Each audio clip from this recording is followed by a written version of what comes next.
Hi guys, అందరికీ నమస్కారం. ఆ, ఏ డైరెక్టర్ అయినా, ఏ మ్యూజిక్ డైరెక్టర్ అయినా best of sound quality, best of visual quality ఇవ్వడానికి కష్టపడతారు. అలాంటి సందర్భాల్లో ఒకసారి సినిమా పోస్ట్పోన్ అవుతుంది. అది సర్వసాధారణం, మీకు తెలియదు కాదు. కానీ మా సినిమా ప్రీపోన్ అయింది. అంటే డిస్ట్రిబ్యూటర్లు, ఎగ్జిబిటర్లు అందరూ కాల్ చేసి ఈసారి ఉగాది తెలుగు సినిమాతో స్టార్ట్ చేద్దాం సార్, చాలా మంచి డేట్ అని చెప్పారు. అంటే ఈ ఒక్కొక్కసారి కొన్ని సీజన్స్, కొన్ని డేట్స్ ఎలా ఉంటాయంటే, సంక్రాంతి కావచ్చు, సమ్మర్ కావచ్చు, అది ఎలా ఉంటుందంటే ఆ date can accommodate more than 2 films. అంటే ఆ డేట్ ఒక 2-3 సినిమాలకి స్పేస్ ఉంటుంది.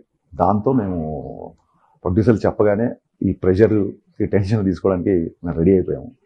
సో తమన్ 4:30 వరకు, నిన్న మార్నింగ్ 4:30 వరకు పనిచేసి మళ్ళీ 9 o'clock స్టూడియోకి వచ్చాడు. అసలు ఎప్పుడు వెళ్ళాడు, ఎప్పుడు పడుకున్నాడు, ఎప్పుడు లేస్తున్నాడు కూడా తెలియట్లేదు. ఒక తమని కాదు, నేను మా టీము రౌండ్ ద క్లాక్ మేము బెస్ట్ ఆఫ్ ద క్వాలిటీ ఇవ్వడానికి పరిగెడతాం. అంటే నా రిక్వెస్ట్ ఏంటంటే, నాట్ ఓన్లీ ఫ్యాన్స్, న్యూట్రల్స్కి, సినిమా లవర్స్కి అందరినీ నేను కోరుకునేది ఏంటంటే, ఈసారి సమ్మర్ ఒక పెద్ద తెలుగు సినిమాతో స్టార్ట్ చేస్తున్నాం కాబట్టి we all need your support. Best of the quality ఇచ్చే ప్రయత్నంలోనే నేను, మా టీం అందరం ఉన్నాం. లేకపోతే ఈ సినిమా సంబంధించిన దాన్ని ఏమంటారు, అప్డేట్స్ కానీ, లేకపోతే మీ ఎక్సైట్మెంట్, ఇవన్నీ నేను చూస్తున్నాను. డెఫినెట్గా మీరు అనుకున్న అన్ని అప్డేట్స్ వస్తాయి. మీరు అడిగిన అన్నీ నేను ఇచ్చే ప్రయత్నంలో ఉన్నాను.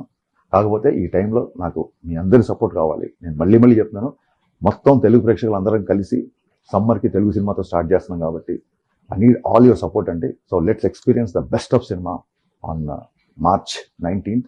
ఉమేద్దాం.